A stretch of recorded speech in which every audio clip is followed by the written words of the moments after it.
오늘 설교 말씀은 우리 사순절 기간 동안에 매주 사순절 말씀을 하면 좋겠지만 저희가 가던 좀 진도들과 여러 가지가 있어서 매주 할 수는 없지만 오늘은 특별히 좀 사순절 절기 가운데 조금 맞춰서 예수님께서 가상 7원에서 말씀하신 그 말씀 중에 하나를 집요하게 뜯어보면서 그 하나를 좀 우리가 속 시원히 좀 알 수 있는 시간이 되었으면 해서 이 말씀을 오늘은 영혼의 어두운 밤을 넘어서라는 설교 제목으로 함께 나누고자 합니다.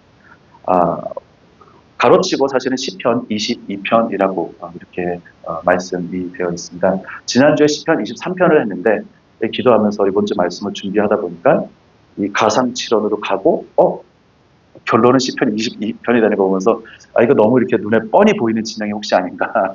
지난주에 23편하고 혹시 설교자가 바로 옆에 있는 에라 이 시편 22편으로 가자. 그래서 혹시 이렇게 보이진 않을까 좀 약간 걱정이 됐습니다. 하지만 그렇지 않습니다. 이게 사순절 말씀으로 준비해야겠다 해서 돌아오다 보니까 오늘 또 시편 22편으로 또 이렇게 지난주 정말 시편 23편에 여호와는 나의 목자시니 내게 부족함이 없으리로다 라는 이 고백과 함께 하나님의 끈질긴 사랑, 주님의 자비와 은혜가 결국은 우리를 기어코 찾아내서 그분의 자비와 은혜로 우리를 찾아내신다라는 말씀도 우리가 지난주에 봤었는데요. 그렇게 지난주에 있었던 그 말씀에 이어서 오늘은 또 동일하게 시편 말씀을 보는 또 동일하게 다윗의 시편입니다. 그래서 오늘 시편 22편과 그리고 예수님의 가상 7원 중 한 말씀과 그리고 이것을 좀 크게 확장지어서 우리가 좀 더 잘 알고 있는 아가서 말씀까지. 그래서 사실은 성경에서 이 예수님의 가상 7원에 있는 예수님이 십자가를 통해서 경험하신 이 고난을 아가서의 용어로 오늘 한번 이렇게 그리고 시편 22편의 언어로 우리가 한번 살펴보고자 합니다. 사실은 우리가 알고 있었던 하나님께서 성경 가운데 아가서 가운데 풀어놓으셨던 스토리와 그리고 예수님께서 우리가 너무나 잘 알고 있는 예수님의 십자가상에서의 스토리와 예수님께서 겪으신 일과 그리고 또 우리가 잘 많이 알고 있지 못했지만 매일 묵상하는 시편은 아니지만 그래도 유명한 시편 중에 하나인 시편 22편이 아주 긴밀히 연결되어 있더라라는 것을 우리가 함께 보시면서 성경은 역시 하나님께서 모든 성경 가운데 다 동일한 한 가지 스토리를 계속해서 잘 말씀해 놓으셨구나라는 것을 우리가 좀 함께 보고자 합니다. 그러면서 이 영혼의 어두운 밤이 거기서 끝나는 것이 아니라 사실은 그 이면에 항상 하나님께서 약속하신 희망과 소망이 사실은 이 영혼의 어두운 밤 안에는 이 영혼의 어두운 밤이라는 글자 안에는 사실 괄호치고 소망이라는 글자가 사실은 숨겨져 있다라는 것을 우리가 오늘 한번 살펴보고자 합니다. 자, 그래서 우리 예수님의 가상 7원과 시편 22편이 어떻게 연결되는지 보시기 전에 우리 예수님의 가상 7원 중에서 하나를 함께 잠깐 보시겠습니다. 마태복음 27장 46절인데요. 우리 함께 한 목소리로 여기 노트에 있는 마태복음 27장 46절에 이 말씀 우리가 함께 같이 읽어보도록 하겠습니다. 자, 시작. 제9시쯤에 예수께서 크게 소리질러 이르시되 엘리 엘리 라마 사박다니 하시니 이는 곧 나의 하나님 어찌하여 나를 버리셨나이까 하는 뜻이라. 아멘. 아멘. 예수님께서 십자가에서 말씀하신 말씀은 직접 하신 말씀을 총 7개를 우리가 이렇게 쭉 나눠서 분류를 합니다. 그래서 그 가상 7원에는 A번에 보시면 아버지여 저희를 사하여 주시옵소서 이런 말씀이 있고요. 오늘 내가 나와 함께 낙원에 있으리라 옆에는 강도 십자가상에 있는 강도에게 하신 말씀 여자여 보소서 아들입니다. 그리고 또 내가 목마르다 다 이루었다. 내 영혼을 아버지께 부탁하나이다. 이 한 말씀 한 말씀이 굉장히 중요하고 아주 정말 너무 깊은 의미들을 다 담고 있어서 사실은 가상칠언에 각 하나하나에 말씀하신 것만 보더라도 우리가 설교집 하나 다 모으면 엄청난 설교집이 나오는 것 같습니다. 그리고 하나 말씀하신 것이 엘리, 엘리, 라마, 사박단이라는 부분, 오늘 함께 이 말씀을 좀 보고자 합니다. 이 엘리, 엘리, 라마, 사박단이라는 뜻은 여기서 잘 말씀에도 나와 있죠. 이는 곧 나의 하나님, 나의 하나님, 어찌하여 나를 버리셨나이까? 라는 뜻의 말씀입니다. 많은 분들이 사실은 이 예수님의 가상 7원 중에서 이 부분을 굉장히 좀 미스테리어스하게 좀, 왜 이렇게 말씀하셨을까? 하나님의 아들이신 그분이, 하나님, 100% 인간이시지만 100% 하나님이신 그분이 왜 이렇게 말씀하셨을까? 이 시간에는 그분이 하나님과 정말 단절된 것일까? 마치 이렇게 말씀하신 것을 그냥 액면 그대로 이 구절만 우리가 받아들여 보면 나의 하나님 어찌하여 나를 버리셨나이까? 라는 고백으로 하나님이 마치 하나님의 아들이신 성자 하나님을 버리신 것처럼 사실은 여기서 예수님께서 말씀하셨습니다. 예수님은 정말로 버림받으셨나? 하나님과 완전히 단절되셨나? 우리로서는 사실은 상상하기 좀 쉽지 않은 하나님과 하나님이 계시는데 하나님이 완전한 단절을 경험하셨다라고 해서 우리가 좀 이 구절을 해석하는데 어떻게 하나님과 하나님이신데 하나님과 하나님이 단절되시지? 이 순간은 하나님이 아니셨나? 라는 이런 많은 의문들을 낳게 되는 사실 말씀이 예수님의 가상 7원 중에 하나의 말씀입니다. 그래서 이 십자가상에서의 극심한 고통이 이렇게 예수님께서 너무너무 고통이 심하셔서 이렇게 말씀하셨다라고 이렇게 말씀을 전하시는 분들도 계시고요. 얼마나 고통이 심하셨으면 그렇게 해서 말씀하시는 분도 계시고 이로 인한 또 하나님과의 단절을 경험하셨다라고 또 말씀하시는 분들도 계시고 사실은 이 구절에는 많은 해석과 깊은 묵상들과 많은 설교들이 다 맞는 것 같습니다. 정말 다 귀하고 정말 하나도 버릴 것이 없는 설교들이 사실은 이 구절과 연관돼서 많이 있는 것 같은데요. 오늘은 조금 더 성경을 해석하는 방식으로 조금 더 가보려고 합니다. 왜냐하면 사실은요, 여기서 있는 마태복음 27장 46절에서 예수님께서 하신 말씀은 진심으로 예수님께서 정말 이 말씀을 정말 고통 가운데서 가짜가 고통이라 진심으로 진실된 고통을 진짜 표현하신 것도 맞다고 저는 믿습니다. 예수님은 정말 고통 가운데에서 이런 인간 안에서 나올 수 있는 가장 깊은 고통에 대한 반응으로 아버지 하나님 나를 왜 버리셨나이까라는 고통이 나오셨다라고 저는 믿습니다. 하지만 그것 이면에 사실은 이 십자가를 통해서 일어난 모든 사건들을 볼 때 사실은 십자가의 일들을 가장 일어날 일들을 예언하고 있는 제일 좋은 성경 구약의 말씀이 시편 22편에 있는 것을 우리가 확인할 수가 있습니다. 사실은 오늘 보실 다윗의 시편 22편은요. 구절마다 다윗이 경험한 극심한 고통과 고난 가운데 다윗이 고백한 시편입니다. 그래서 31절까지 1절부터 31절까지 쭉 다윗의 고백이 있는데요. 대부분은 다윗의 삶과 맞아 보입니다. 근데 가다 보면은 불쑥불쑥 다윗이 예언적으로 고통 가운데서 예언적으로 막 적어놓은 게 있습니다. 다윗의 삶과는 뭔가 좀 맞지 않아 보이는 하지만 이 전반적인 것을 쭉 볼 때 사실은 시편 22편은 메시아를 예언하고 있는 시편이다. 그렇게 사실은 다 사람들이 이렇게 인식을 하고 있을 만큼 시편 22편은 다윗이 자신의 고난과 고통을 잘 기록해 놓았지만 그 가운데 메시아께서 받으실 고난을 많이 기록해 놓은 시편이 되었습니다.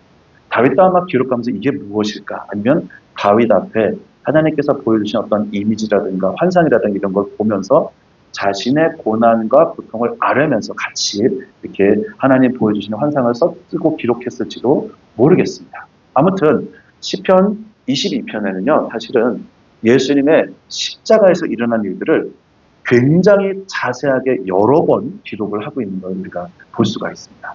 그래서 그렇게 시편 22편에 기록이 되어 있는 거 모두 다 아는 상황에서 사실은 예수님께서 이 모든 일들이 사실은 십자가 주변에서 시편 22편이 일어나는 걸 이미 보고 계신 상황이었어요. 그 상황에서 시편 22편 1절 말씀을 정확하게 반복하신 겁니다. 사실. 즉 엘리 엘리 라마 사박다니라고 말씀을 하셨잖아요. 사실은 이건 사실은요 이따 보시겠지만 시편 22편 1절 말씀을 정확히 암송하신 거예요. 예. 그래서 우리가 두 가지 의미로 우리가 볼 수가 있을 것 같습니다. 예수님은 그러면 진짜 고통을 경험하지 않으셨나? 아닙니다. 저는 우리가 잘 알듯이요. 100% 인간이자 100% 하나님으로 이 땅 가운데 오셨기 때문에 100% 인간이 경험하는 모든 고통과 고난을 다 극심한 고통과 고난을 경험하고 계셔서 마치 다윗이 자신의 삶의 극심한 고통 가운데에서 하나님 앞에 아뢰었던 언어와 같이 예수님도 극심한 고난과 고통 가운데서 우리를 향하여 위하여 십자가를 지시는 그 극심한 고난과 고통을 짊어지고 계셨고요. 명확하게. 그러면서도 동일하게 이 모든 구약의 예언이 다 성취되도록 선포하고 말씀하고 계셨던 것들을 이 예언의 성취를 위해서 아마 성령께서 여전히 사실은 십자가에 달리신 예수님께서 안에 있는 성령께서 하신 일이라는 부분에서는 우리가 자주 얘기하지 않지만 여전히 예수님 안에서 성령께서 주장하심으로 말미암아 시편 22편의 말씀에 1절의 말씀을 아마도 그렇게 예언적으로 말씀하신 것이 아닌가라고 우리가 그렇게 볼 수가 있을 것 같습니다. 자, 그렇게 좀 우리 이 가상칠언에 예수님께서 하신 말씀의 의미를 조금 더 자세히 우리가 보기 위해서 오늘 시편 22편을 쭉 봐 나가려고 합니다.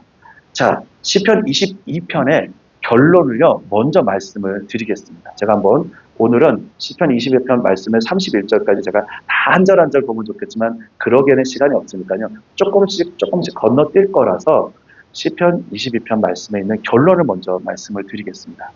시편 22편 전체 스토리가 어떻게 되냐면요. 지금 22편 조금 이따 이제 구조를 보실 텐데 전체 스토리가 어떻게 되냐면 다윗이 고난과 고통 가운데 하나님 앞에 부르짖습니다. 어디 계십니까? 왜 제 기도를 듣지 않으십니까? 라고 그렇게 고백하면서 고난을 고백합니다. 하나님 앞에. 그러면서 또 믿음을 하나님 앞에 고백합니다. 하지만 하나님, 저희의 모든 선조들 가운데 다 이 기도에 응답하신 하나님이시지 않습니까? 하나님을 찬양합니다. 그러다가 또 자신의 고난이 인식이 됩니다. 그래서 다시 한번 또 고난을 또 얘기하고 하나님, 제 상황이 이렇습니다. 바산의 소들이 저를 둘러싸고 있고 개들이 저를 둘러싸고 있고 너무나 고난 가운데 제가 다 물어뜯길 지경입니다. 이 고난과 위협과 두려움들이 수치가 그리고 제 삶에 너무 가까이 와 있습니다. 이렇게 고백을 합니다. 또 자신의 삶의 그 고난을 얘기하다가 또 다시 하나님 그렇지만 제가 하나님을 다시 믿습니다. 라는 사실은 시편 20편을 그냥 읽으면은 너무 다윗이 왔다 갔다 하고 있어서 사실은 스토리를 알기가 굉장히 어렵습니다. 그렇지만 시편 22편 전반부를요. 다윗이 자신의 삶의 고난을 정말 정직하게 아뢰고 하지만 우리가 마치 고난 가운데 들어가면 아니야 그래도 우리가 믿음을 가져야지 우리가 서로 그렇게 권면하고 믿음을 세우지 않습니까? 마치 그런 고백처럼 다윗이 믿음의 고백을 중간에 합니다. 그렇지만 자신의 현실이 또 눈앞에 보여서 자신의 현실을 주님 그렇지만 제 삶이 이렇지 않습니까? 또 고백을 하고요. 그렇지만 또 그 가운데 다시 또 믿음으로 일어나는 이 다윗이 현실에 섰다가 믿음 가운데 섰다가 현실에 섰다가 또 믿음 가운데 섰다가 마치 우리가 경험하는 현실과 오늘 루트에 써놨지만 우리가 경험하는 현실이 있고 그리고 하지만 우리가 가지고 있는 믿음이 있습니다. 그래서 우리가 가지고 있는 믿음과 이 현실 사이에 큰 간극사에 서가지고 주님 하면서 한손으로는 믿음을 붙들고 있고 한손으로는 현실을 쥐고 있는 사실은 이 현실을 다윗이 고백해 놓은 것. 다윗의 진짜 절절한 고백을 우리가 정말 이런 고난을 통과해 보신 분 또는 통과하고 계신 분들은 잘 아시리라고 믿습니다. 고난스럽습니다. 믿음이 올라가면 또 막 하나님의 은혜와 자비와 회복이 부어집니다. 근데 또 고난이 손에 잡힙니다. 또 고난을 손을 잡았다가 다시 이해했다가 그리고 나면 또 다시 또 믿음을 가지고 또 일어납니다. 그죠? 우리가 이 패턴을 사실은 시편 22편에 있는 전반부에서 한 20절까지 갈 때까지 패턴을 사실은 우리 삶에서 매번 경험하는데 사실은 그 패턴을 다윗이 아주 적나라하게 사실은 시편 22편에서 보여주고 있습니다. 사실 우리가 작은 고난과 어려움을 만날 때는 이게 좀 왔다 갔다 이게 사이가 적습니다. 믿음과 현실 사이에 차이가 그렇게 멀지가 않습니다. 그죠? 그래서 현실 속에 있지만 믿음을 잘 우리가 붙들 수 있습니다. 그러다 보면 이 작은 고난은 작은 산은 잘 넘어가곤 합니다. 하지만 좀 큰 고난이 다가오면은 우리가 가지고 있는 주님 안에 우리가 강건하고 회복될 것을 믿습니다. 주께서 저를 안전한 곳에 세우실 줄로 믿습니다라는 우리 고백과 우리가 알고 있는 믿음의 고백과 현실은 저 멀리 떨어져 있는 거예요. 그래가지고 이 양쪽 끝을 이 사실을 여기 다윗이 시편 22편은요. 다윗이 이렇게 붙잡고 있는 거예요. 주님 한 손으로는 믿음을 꽉 붙잡고 있고 한 손으로는 현실 그렇지만 현실을 무시할 수는 없잖아요. 제가 와 있는 이 앞에 사람들이 저를 막 그 욕하고 수치스럽게 하고 또 제 앞에 있는 바산의 소들과 개들이 저를 무릎뜯으려고 하는 실제는 소와 개가 아닐 수도 있지만 저를 다윗을 위협하는 이 현실이 있잖아요. 그러면서 다윗은 이 두 가지를 꽉 잡고 그 사이에서 서 있는 이 현실과 믿음 사이의 간극에서 우리 모든 성도가 사실은 매일 크던 작던 어느 정도 경험하는 우리 하나님을 믿는 백성들은 하나님이 어떻게 하실 것을 너무나 잘 알고 있죠. 하나님은 선하신 분이신 줄로 믿습니다. 아멘. 그 선하심이 우리의 삶 전체를 통하여 부어지고 있는 줄로 믿습니다. 우리는 이 믿음 가운데 살아가고 하나님이 선하시기 때문에 그 선하심을 보여주시기 때문에 우리는 그 선하심을 계속해서 체험하고 경험해 나가면서 주님 감사합니다. 주님 참 선하십니다. 제가 이렇게 붙들 수가 있습니다. 이렇게 우리가 걸어나가지 않습니까? 우리 믿음의 여정을 이렇게 걸어나가는데 하지만 또 한편으로는 현실이 계속 크던 작던 다가와서 우리가 이 현실과 믿음과 현실 사이에 작던 크던 큰 간극을 계속해서 경험하게 되는 것 같습니다. 사실 그래서 시편 22편은요. 그냥 한 절 한 절 읽으면 혼란스럽습니다. 사실은요. 근데 다윗의 고백이 믿음의 고백과 현실을 그대로 올려드리는 고백이 계속 왔다 갔다 왔다 갔다 하는 거 보면서 사실은 이 시편 20편 저도 오늘 그 말씀을 준비하면서 야 다윗의 이 절절한 이 고백들 이 절절한 현실과 믿음 사이에서 정말 그래도 믿음 가운데 계속 서기를 원하는 이 다윗의 믿음의 고백 정말 귀한 믿음을 붙들고 있는 이 다윗의 마음을 절절한 마음을 좀 볼 수가 있어서 굉장히 감사했습니다. 그러면서 다윗이 후반부로 가면서는 어떻게 되냐면요. 하나님 1절부터 해서 왜 저의 기도 왜 저를 버리셨나이까 왜 응답하지 아니하시나이까 일단 이제 말씀을 보시겠지만 다윗이 계속해서 하나님 응답하여 주십시오. 응답하여 주십시오. 응답하여 주십시오. 언제 저를 좀 푸른 초장에 놓이시고 쉬게 하실 겁니까? 라고 하면서 응답하여 주십시오. 응답하여 주십시오. 계속 좀 이렇게 기도합니다. 그랬을 때 뒤를 쭉 갔을 때 뒤에서 결국은 다윗이 고백합니다. 주님이 응답하셨다. 그래서 시편 22편에 뒤에 있는 시편 22편의 그 결론과 핵심은요. 이런 고난 가운데 있지만 하나님께서 결국은 주께서 내게 응답하시고 들소의 뿔에서 구원하셨나이다 라고 하면서 그는 곤고한 자의 곤고를 멸시하거나 싫어하지 아니하시며 그의 얼굴을 그에게서 숨기지 아니하시고 그가 울부짖을 때에 들으셨도다라고 하는 다윗의 놀라운 승리의 고백이 사실은 시편 22편에 담겨 있습니다. 그래서 이 믿음과 현실 사이에 이 큰 간극 사이에서 계속 씨름하고 믿음으로 계속해서 서 있었던 왜 응답하지 아니하시나이까 그래서 하나님을 계속 기다리면서 하나님을 신뢰하고 계속해서 기다리는 그 가운데 결국은 시편 22편에서 보는 것은요. 하나님의 응답하심. 결국은 응답하시는구나 라는 이 큰 고난의 깊은 골짜기를 통과하면서 다윗이 경험한 승리를 사실은 시편 22편이 여기서 기록을 하고 있습니다. 그래서 시편 22편은 물론 우리가 예수님께서 인용하실 정도의 깊은 고난을 다윗이 잘 기록해 놓았지만 그것이 그 고난이 핵심이 아니라 시편 22편의 내용은 하나님께 기도하고 응답하여 주십시오라고 기도하고 간구하는 자들에게 결국은 하나님이 꼭 응답하시고 회복과 우리 모두를 하나님의 회에서 찬양하게 하시고 그분의 높으신 이름을 높여드리게 한다라는 이 귀한, 이 중요한 결론을 담고 있는 것이 시편 22편의 내용입니다. 왜 한 절 한 절 좀 이따 좀 빠르게 보실 텐데요. 왜 이 전체 내용의 시편 22편에 중요한 내용을 우리가 알고 있는 게 중요하냐면요. 예수님께서 시편 22편 1절의 말씀을 인용하시면서 또 동일하게 선포하시면서 자신의 고백을 하셨을 때 1. 분명히 그분은 깊은 고통과 명확한 진심으로의 고난과 고통을 고백하고 계셨을 겁니다. 하지만 시편 말씀을 모두 지으신 그분이신 말씀 자체이신 그분께서 시편 22편의 스토리를 모르고 1절을 그냥 말씀하셨으리라고는 우리가 상상할 수가 없습니다.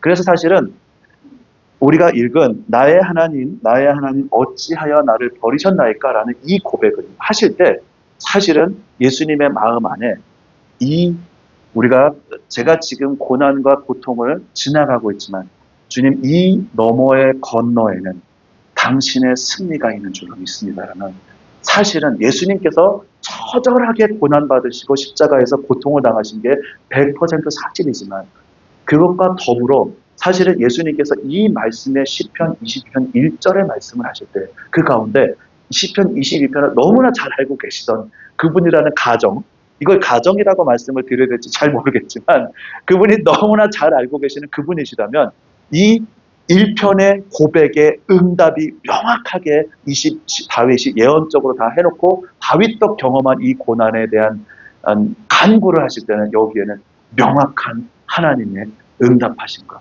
그분이 우리를 회복해 하시고 즉 예수님을 다시 세우실 거라는 사실은 절망이 분명히 여기 예수님의 고백 안에 있지만 절망과 하나님께서 아버지 하나님께서 예수님을 다시 회복하실 것이라는 희망이, 소망이 사실은 이 안에 짙게 드려져 있는 고백이라는 것을 우리가 좀 생각할 수가 있을 것 같습니다. 그래서 예수님의 가상 7원 중에서는 많은 깊은 묵상들이 있지만 이 특별히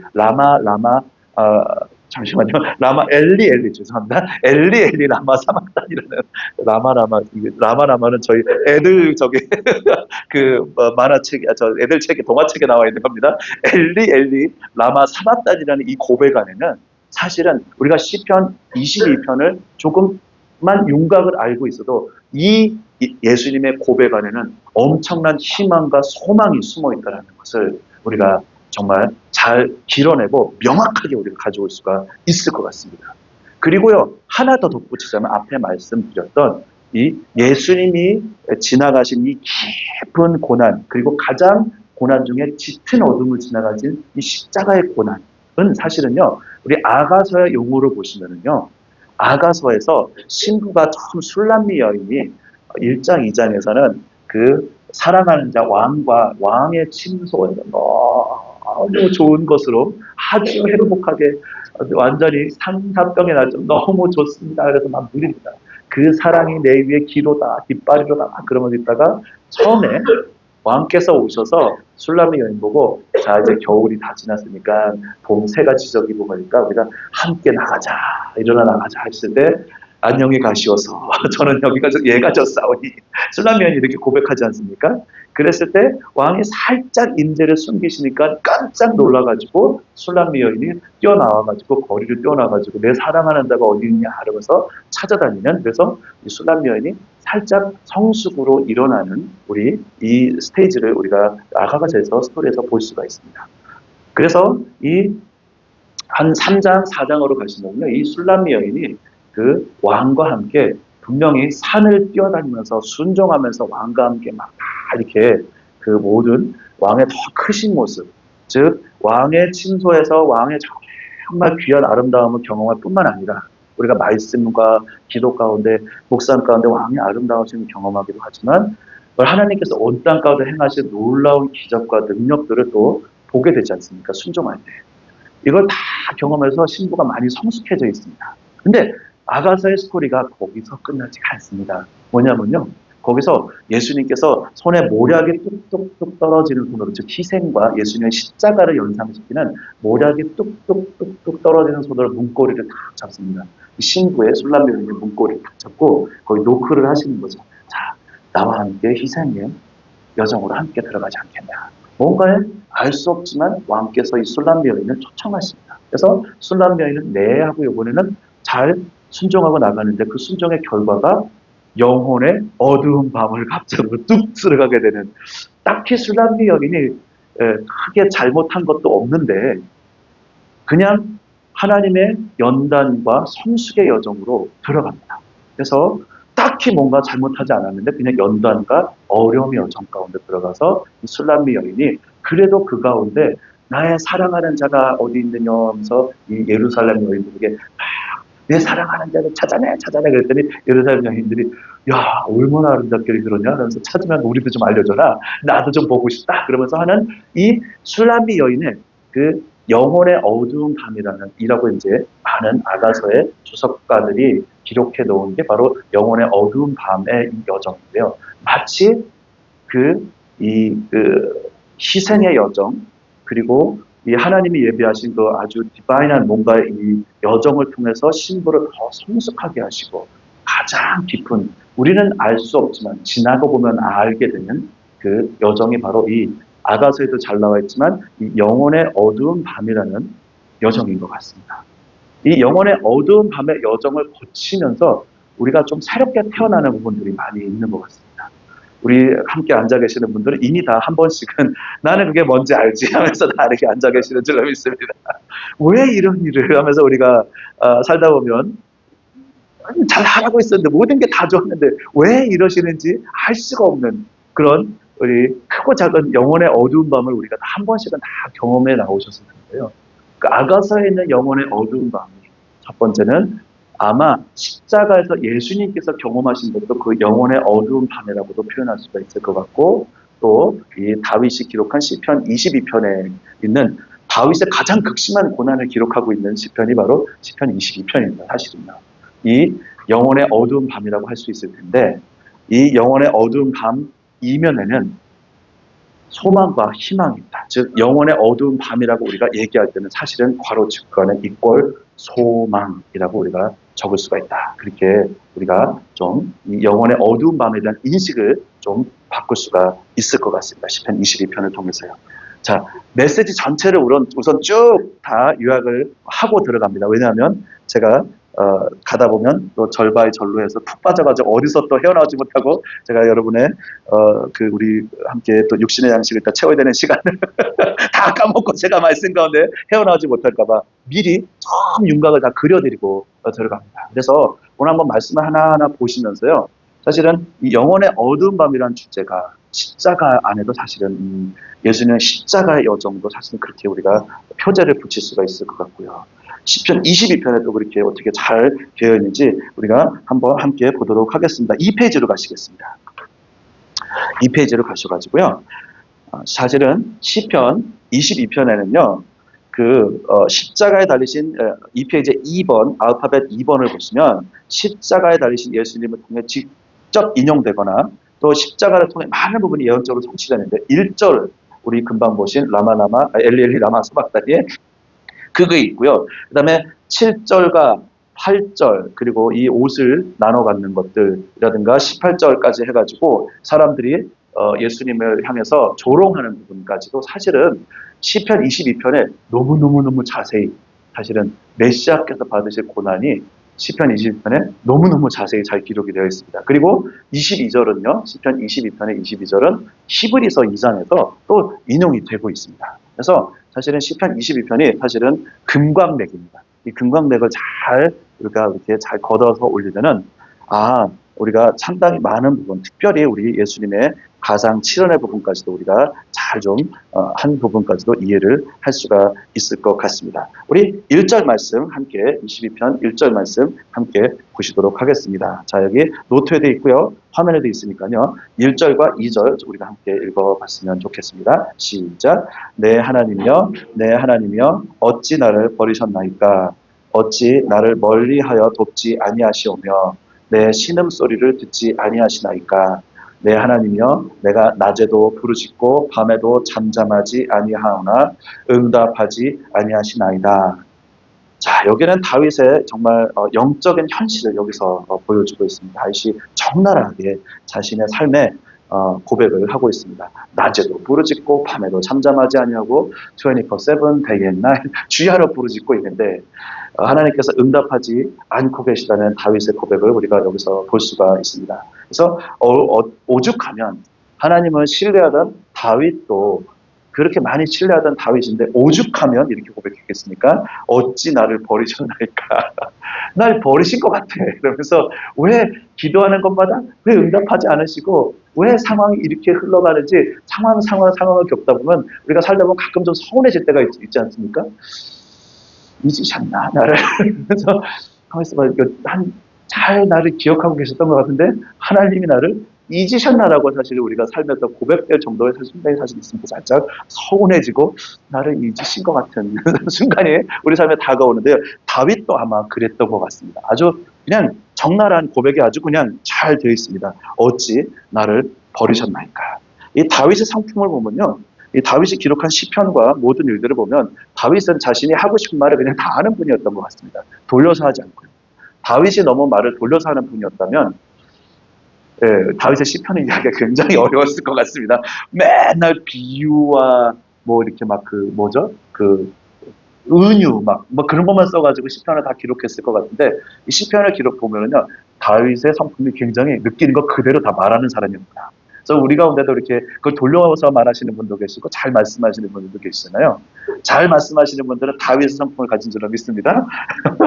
다윗이 다 그렇게 해놨어요. 보면은 시편 읽다 보면 뭐 이렇게 자세하게 다 적어놨지 그러면서 아주 그냥 다 적어놨어요. 그래서 저는 제가 약간 돌려서 말하는 스타일이거든요. 저는 그래서 다윗을 닮은 줄 알았어요. 근데 가만히 보니까 저는 다윗을 닮지 않았습니다. 라고 시편 읽다 보면 그런 고백이 나오는 것 같습니다. 그래서 네. 이제 다시 들어오면요. 어찌 나를 버리셨나. 이 고백이 어떻게 나옵니까? 사실은요. 이거 우리 믿음의 성도들 고백에서 대놓고 말을 못 하잖아요. 난 버림받은 것 같아. 그럼 뭐라 그러죠? 아니, 어떻게 이렇게 믿음 없는 고백을 할 수가 있어. 이런 대화가 온 거잖아요. 근데 다윗은 그냥 써놨어요. 어찌 나를 버리셨나이까. 하나님 다 보고 계실가 하면서 막 써놓은 거예요. 어찌 나를 버리셨나이까 하면서 써놓은 거예요. 어찌 나를 멀리하여 돕지 아니하시고 하나도 안 돕는 것 같고 그리고 내 신음소리를 듣지 아니하신다니까. 신음까지 하면서 힘들어하고 있는데 왜 안 들으세요? 라고 하면서 사실은 여기 쭉 다 적어놓은 거예요. 정말 자기 상황이 다윗의 상황이 보입니다. 그죠? 신음소리도 안 들으시고 나를 하나도 안 돕고 저 멀리서 나를 어떻게 하나 보자 이렇게 하고 계시는 것 같고 제 상황은 다 무너지고 있는 것만 같고 다윗의 삶의 고백이 절절한 고백이 이렇습니다. 그러면서 내 하나님이여 내가 낮에도 부르짖고 밤에도 잠잠하지 아니하나 응답하지 아니하시나. 도대체 제 기도에는 응답하십니까? 다른 사람 기도에는 다 응답하시는 것 같은데 제 기도만 응답 안 하시는 것 같고 저는 도대체 어디 있습니까? 라고 하면서 가끔 우리가 삶의 여정을 가다 보면 이런 고백을 하는 것 같습니다. 그렇죠? 다른 사람 기도에는 다 응답하시는 것 같고 제 기도는 저는 언제 제 차례는 언제 옵니까? 하면서 우리 삶에 좀 답답함이 있는 순간이 있는 것 같은데 우리의 마음이 사실 여기 잘 기록이 되어 있는 것 같아요. 그죠? 자, 그런데요. 그렇게 고백을 합니다. 근데 아까 말씀드렸던 것처럼 다윗이 절절하게 고백을 하죠. 밑에 3절로 갑니다. 이스라엘에 갑자기 짠 하고 바뀝니다. 어떻게 하냐면 이스라엘의 찬송 중에 계시는 주여 주는 거룩하십니다. 갑자기 바뀝니다. 그러면서 우리 조상들이 주께 의뢰하였으므로 그들을 건지셨나이다. 하나님은 우리 조상들의 의뢰와 기도에 응답하셨습니다. 애굽 땅에서 우리 조상들이 주님 당신 앞에 주님 신음소리를 내고 고백했을 때 응답하신 분이십니다. 다윗이 갑자기 믿음의 고백을 짠 하고 바뀝니다. 그러면서 그들이 주께 부르짖어. 기도 응답이 나오는 거예요. 그들이 주께 부르짖어 구원을 얻고 부르짖었더니 구원도 얻고 주께 의뢰하여 수치를 당하지 아니하였나이다. 믿음의 고백으로 쫙 돌아오는 거예요. 멋진 갑자기 다윗으로 변신합니다. 아주 처절한 다윗에서 갑자기 뒤에 멋진 다윗으로 쫙 변신을 해요. 처음에 저는 시편 22편을 읽을 때 뭐 이렇게 정신없는 시편이라 했지 이러면서 약간 우리 세상 용어로 바이폴라 고난을 당하면 우리가 그렇잖아요. 믿음 좋은 분들 고난 당하는 거 갑자기 옆에서 보시잖아요. 바이폴라 같아요. 막 고난 되면 근데 얼마나 힘든지 알아. 하나님 근데 얼마나 좋으신지 알아. 왔다 갔다. 이게 사실 믿음 좋으신 분들이 큰 고난 당하면 마치 바이폴라 우리말로는 좀 약간 심한 말이 조울증이라는 단어가 있는데 왔다 갔다 기뻤다가 슬펐다가 저는 사실 예전에 처음 시편 20편을 읽을 때 너무 정신이 없었어요.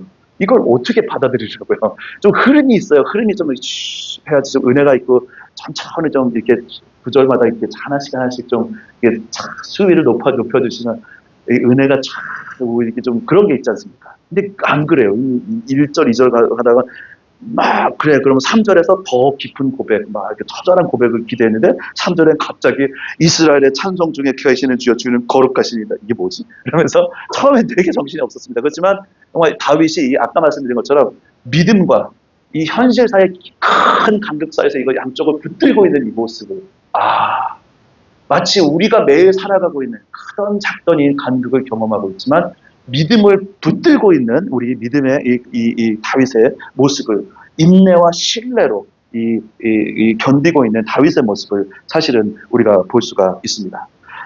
자, 그렇지. 그래서 5절까지 좋았습니다. 그러면 또 이렇게 하나님 더 찬양하나 싶었는데 갑자기 6절로 오시면 또 이제 우리가 아까 말씀드렸던 나는 벌레요. 사람이 아니라 거의 뭐 나는 하나님의 귀한 자녀예요. 이거 다 알고 있잖아요. 이거 다윗도 많이 알고 있을 텐데 갑자기 다윗이 그냥 말도 안 되는 고백을 해버려요. 이게 우리가 우리말로 나는 벌레요라고 제가 제 자신에 대해서 나는 벌레입니다. 이게 어느 수준이 돼야 이 고백이 나올까요? 근데 다윗은 그냥 말해버려요. 나는 벌레요. 사람이 아니라.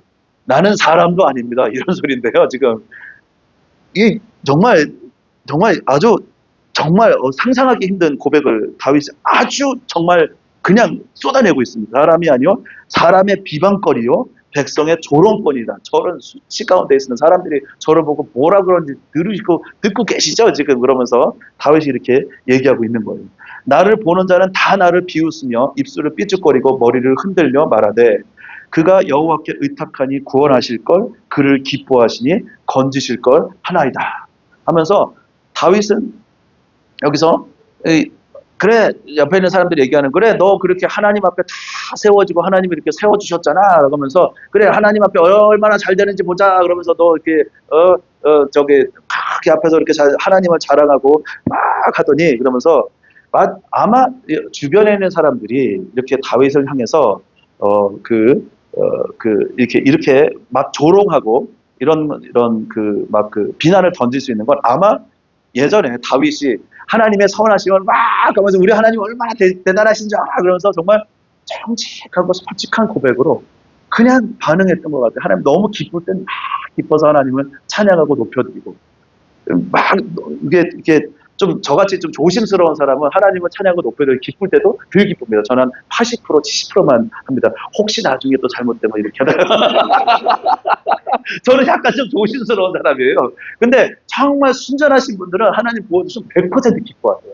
그죠? 100%, 100% 다윗, 100% 다윗이 기뻐했던 것 같아요. 그랬더니 사람들이 저럴 줄 알았다.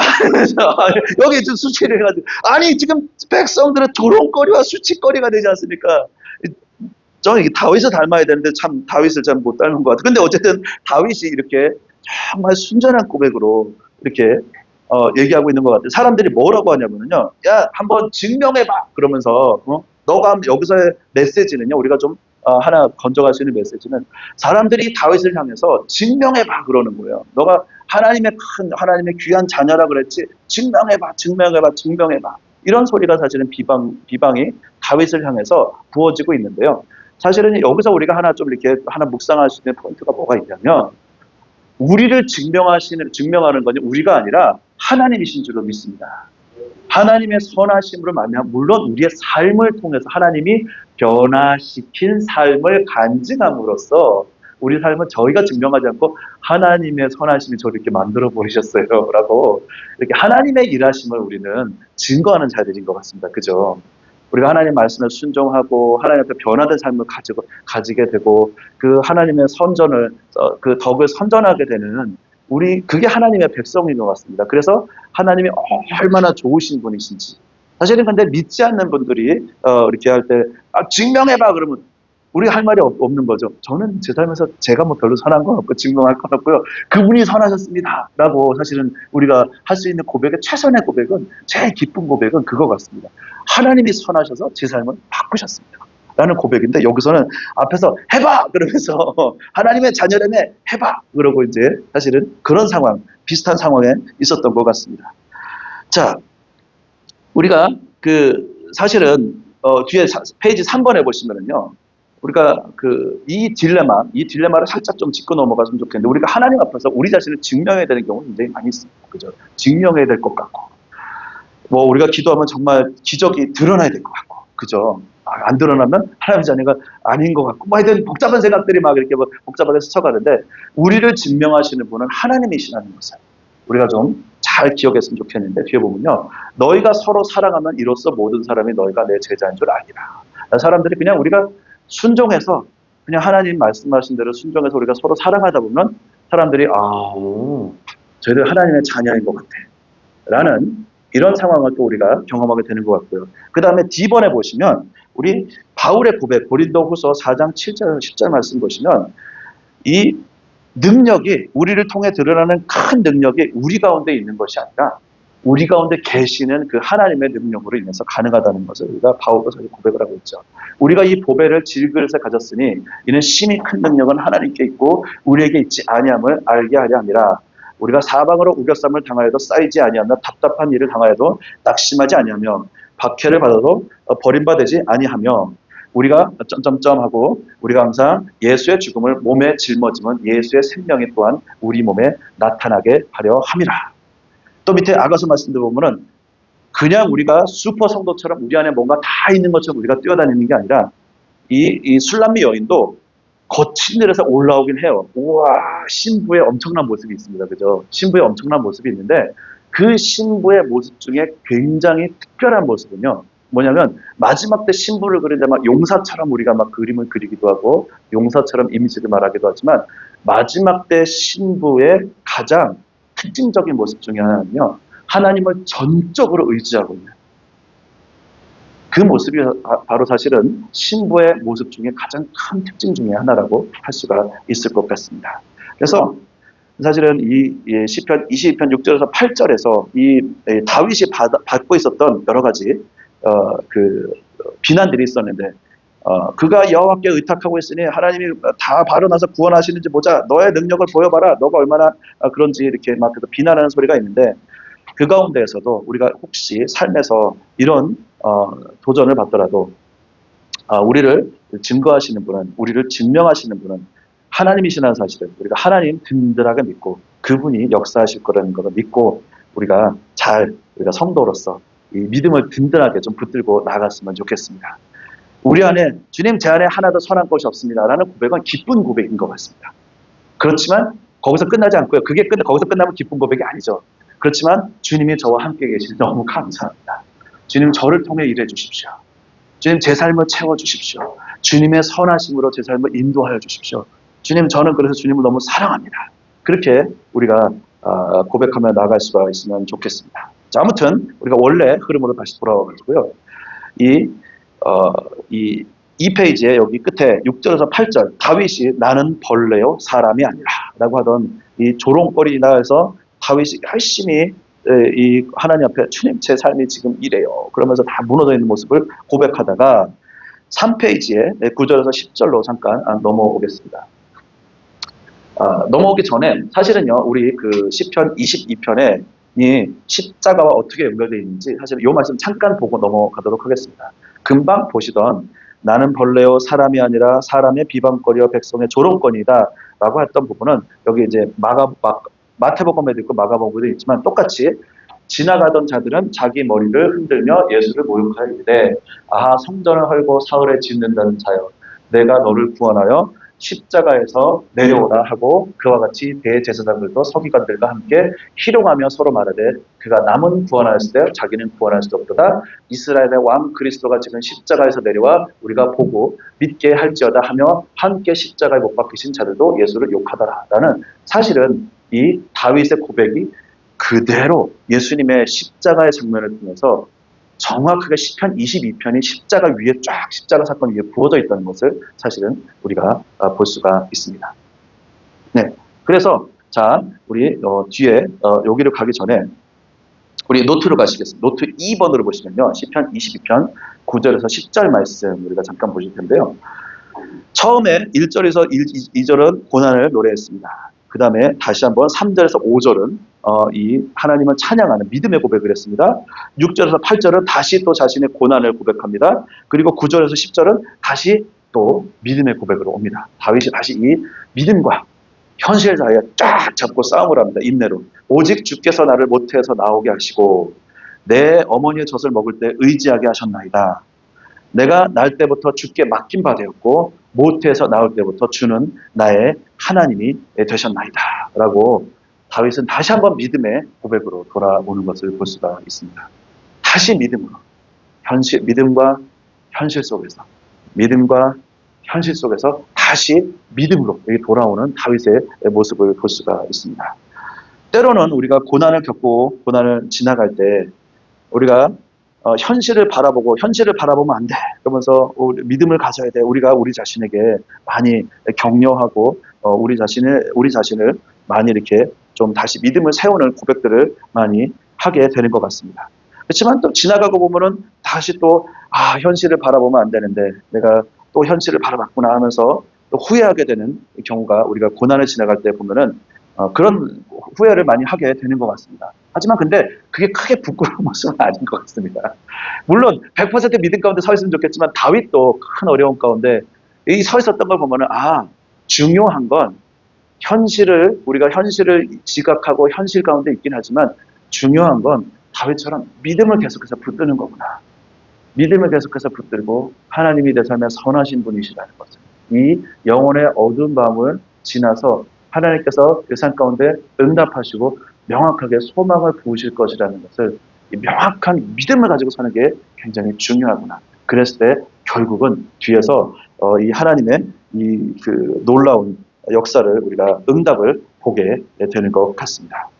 자, 그 역사를 보기 전에 우리 한 가지만 그냥 딱 보고 지나갔으면 좋겠습니다. 이 기회에 여러 가지를 연결해서 좀 보여드리고 싶은데, 이 3페이지 아가서 5장 6절에서 8절을 보시면요. 사실은 우리가 아가서 티칭을 혹시 이렇게 깊이 들어보신 분들은 이거를 십자가하고 별로 연결을 많이 안 하십니다. 근데 저는요, 이 구절을 볼 때, 이건 십자가 아니야. 그러면서 십자가의 모든 상황을 정확하게 여기서 사실은 수남미 여인을 통해서 여기서 기록해 놓은 것 같은데요. 3페이지에 F1 밑에 보시면은요, 아가서 5장 6절에서 8절 보시면 여기서 뭐라고 이 영혼의 어두운 밤을 술람 여인이 지나갈 때 어떻게 고백을 하냐면요.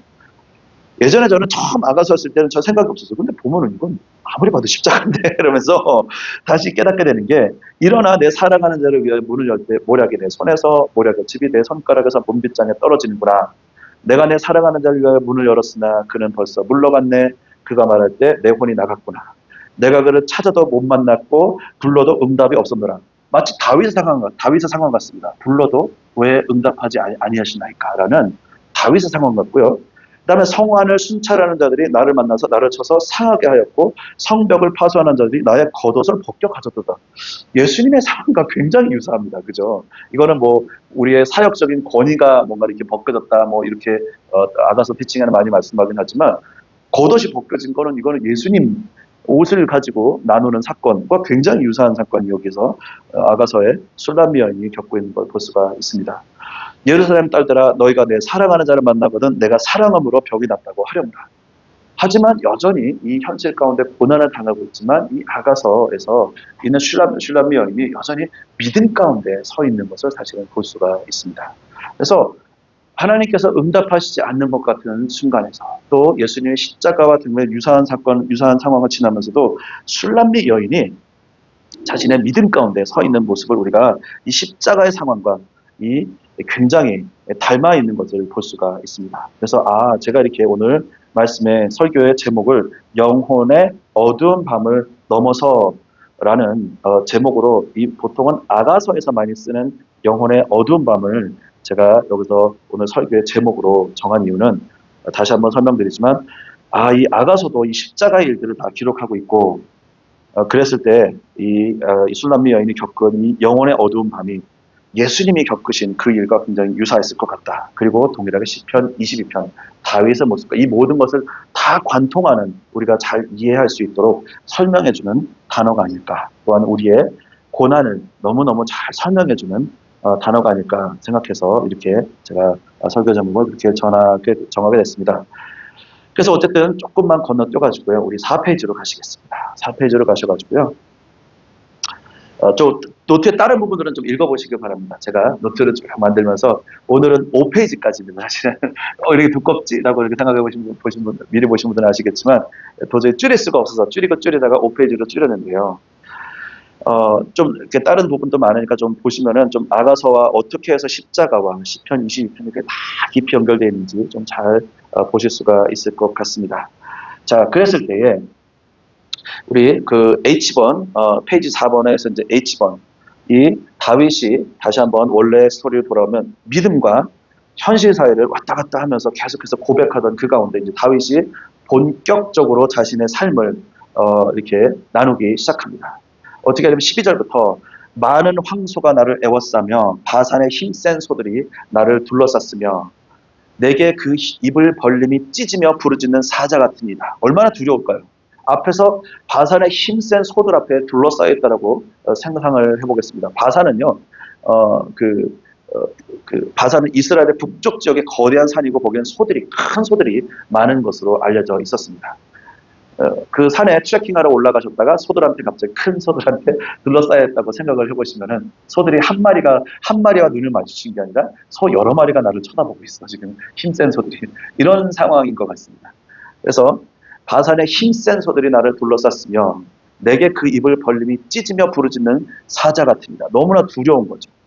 지금 다윗 안에 있는 이 마음의 고백을 정말 절절한 마음의 고백.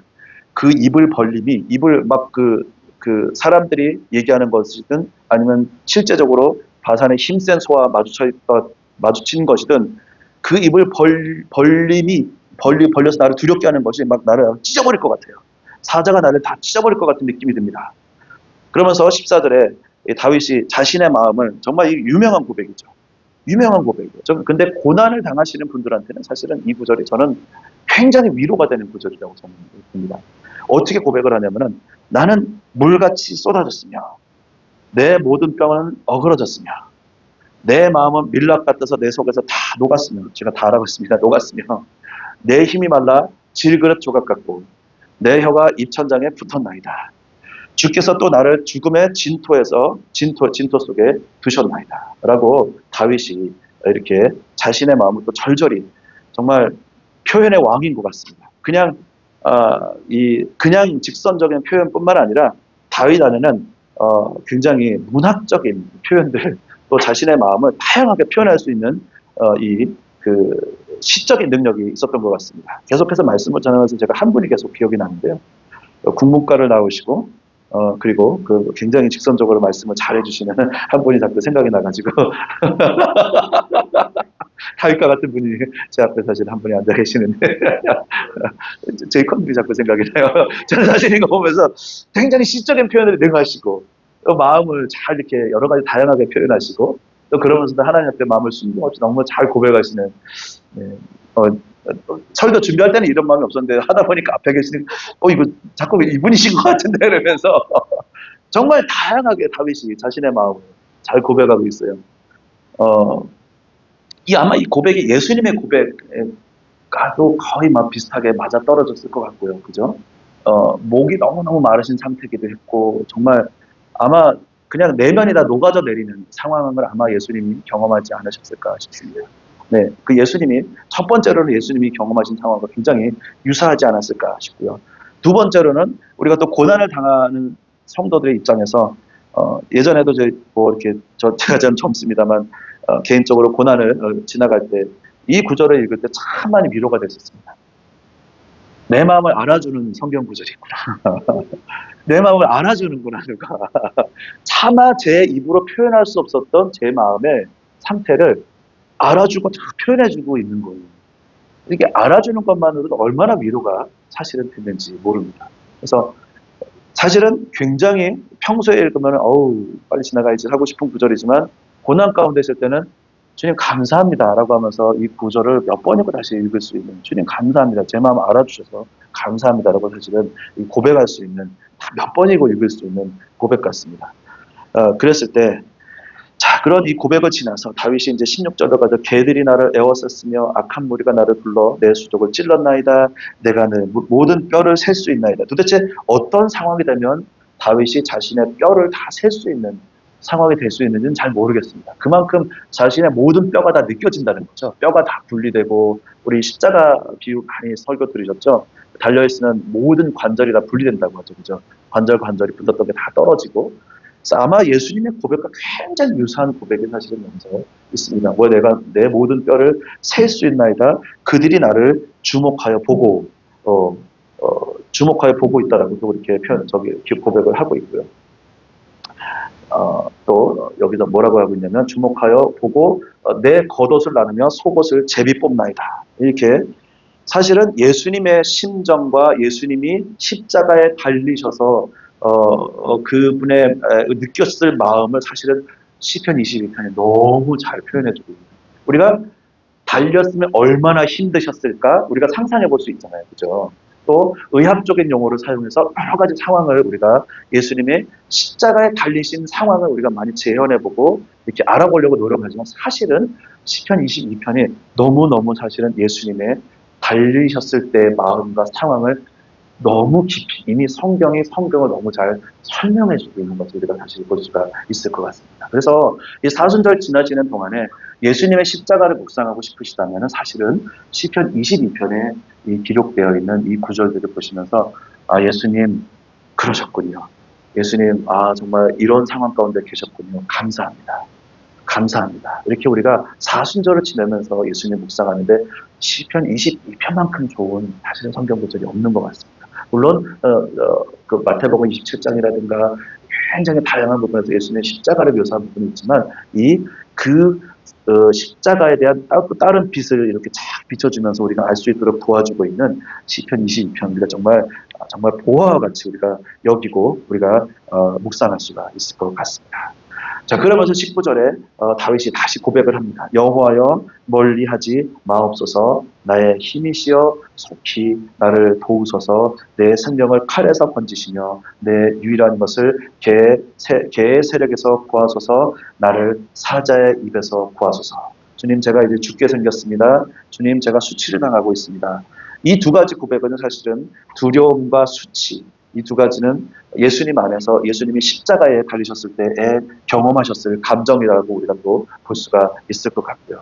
그렇죠? 수치심도 있지만 두려움도 또 예수님 안에도 동일하게 있으셨을 것 같은데 그렇지만 이 스토리의 끝이 두려움과 수치에서 끝나는 것이 아니라 하나님이 응답하심으로 그 모든 두려움과 수치를 걷어가 주시는 게 그게 하나님의 스토리라는 것.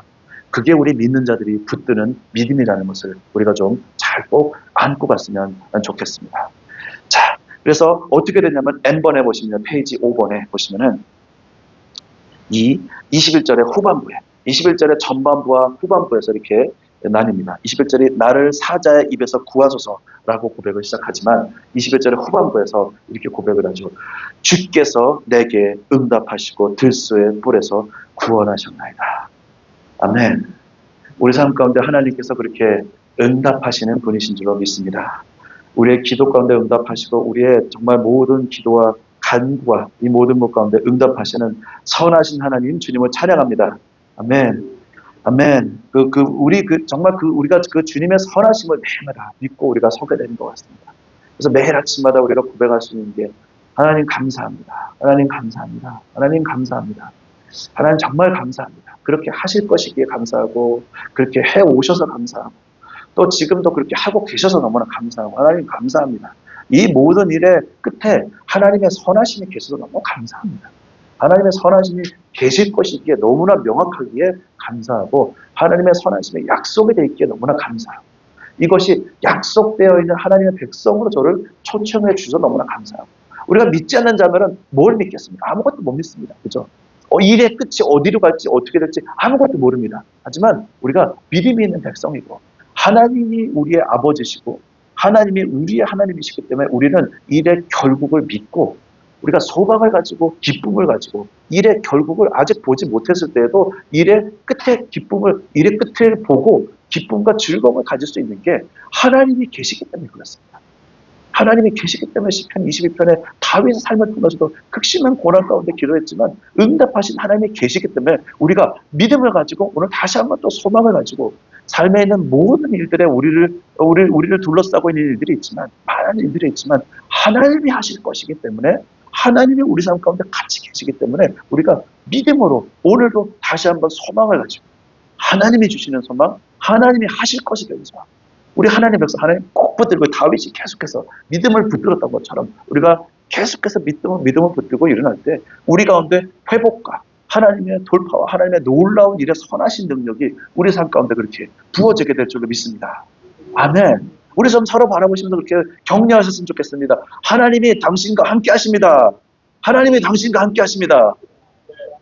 이 고백은 하나님이 결국은 우리 삶 가운데 당신의 선하심을 명확하게 부으실 거라는 그 고백과 믿음인 줄로 믿습니다. 아멘. 우리가 오늘 이 말씀을요, 조금만 미리 일찍 마치겠습니다.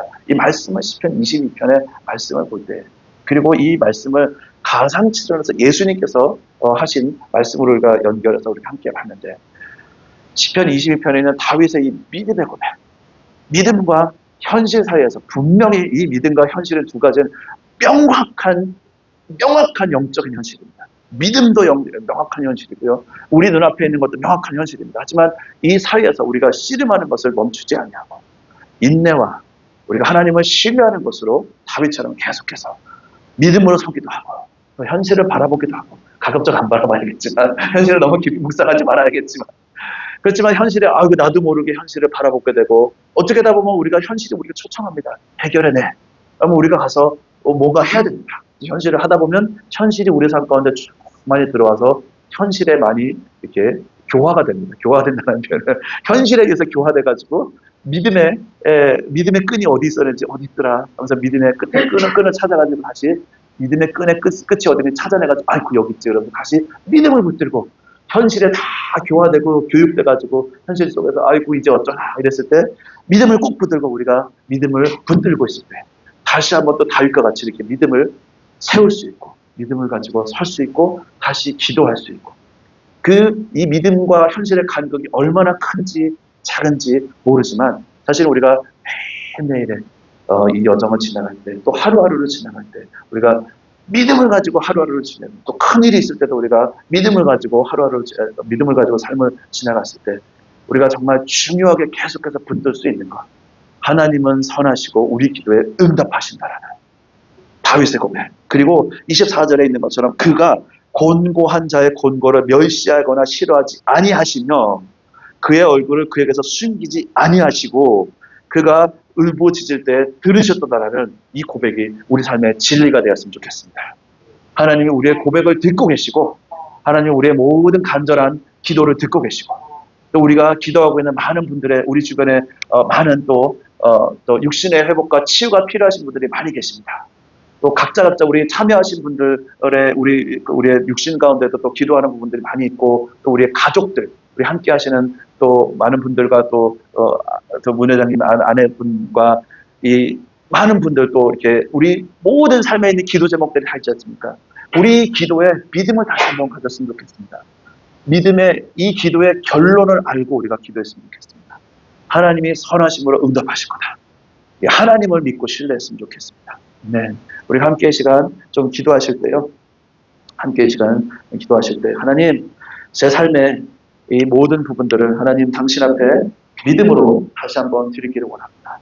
주님 이 가운데 제 삶 가운데 선하심으로 응답하시어 주님 감사합니다.